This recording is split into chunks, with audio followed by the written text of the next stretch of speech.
Ассалаумағалейкум, құрметті әріптестер және YouTube желісінің оқырмандары.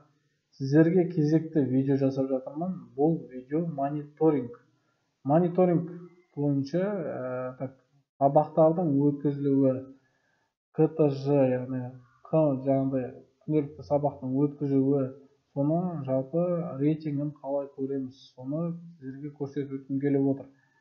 Бұл енді көрсету, ол мониторинг бөлім тек мектеп әкімшілігіне, немесе меңгеруші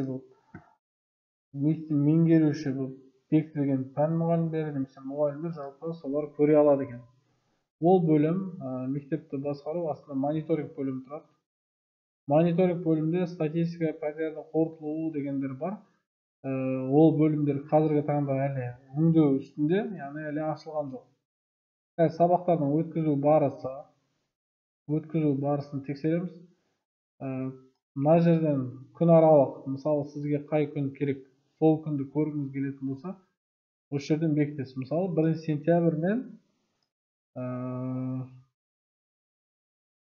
24 немесе 23, немесе бүгін 21, қалауыңыз қай күн аралықты аласыз, осы жерден көрсетесіздер.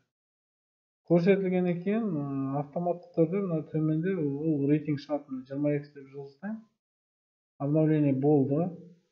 Яғни көріп тұрғандарыңыздай мұғалім кестедегі сабақтар саны дейді. Бұл кестедегі сабақтар саны 36 дегені 1 мен 22 сентябрь аралықтағы сағат саны 36. Соны сұрап тұр. Сосын тақырыптардың қосылу дейді. Яғни 36 сағат болатын болса, жалпы 36 сағаттың 36 тақырып жазылған.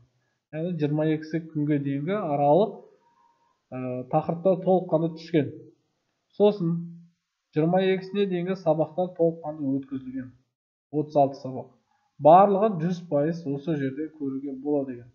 Ал егер бұл кісіде қандай сыныптарда қандай сабақтар бар, немесе ол сабақтардың ішінде қайсында минус бар, оны көру үшін мына толығырақ деген бөлімнің тұсында стрелка көрсетіп қояды.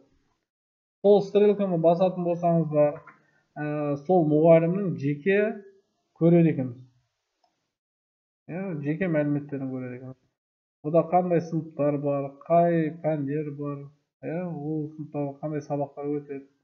Одан кейін мына жерден қандай сабағында қандай кемшілік бар, осы жерден көре алады екен. Сабақты өткізу деген ол сіздердің мына кестеден өтіп, мына жерден өткізуді басқаннан кейін қосыла береді мына аралық. Өту деген басасыздар, дұрыс па? Мысалы 8-ға бүгін сабағым болды. 8-ға кіргеннен кейін журналды басамыз. Сабақты өткізу дегенді басамыз, дұрыс па?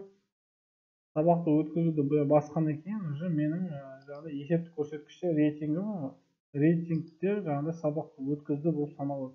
Яғни пайыздық көрсеткіш осы жерден анықталады екен. Жалпы түсінікті болды деп ойлаймын. Яғни мониторинг, сабақтарды өткізу, одан кейін өздеріңізге керекті аралықты таңдайсыздар. Мысалы 25, мына жерге 25 дейтін болсаңыздар, бүгінгі күн шығарды. Бүгінгі күн бойынша деректер әлі қабылданбаған. 23 деп, 23 соты. Бүгін мен бүгінді жазған кезде ол шықпайды екен. Енді осы жерде мен қазір өзіміздің көрейін. Мен бір ғана 2 сабақ бар бүгін менде. 2 сабақтың біреуін сабақ өтілді қалды. Мына қараңыздар, Ақтай Мұхтар. 2 сабақ, оның біреуін аштым. Екіншісі енді болады. 50% құраптар көрдіңіздер ғой, мына жерден өткізуді басатын болсам, КТЖ жазылған менде, ол 100% 190 жазылған. Енді сабақты өткізуді бастым. Сабақты өткізуді басқан екен, сабақ өткізуді ашылып тұр. Көрдіңіздер ғой, 10 сынып енді болады. Статистиканы көрдіңіздер ғой, жалпы осылай статистиканы шығара береді екенсіздер. Аралықпен осылай тексеріп аласыздар. Назар қойып тыңдағандарыңызға көп рахмет. Видео ұнаса лайк, коммент қалдырыңыздар.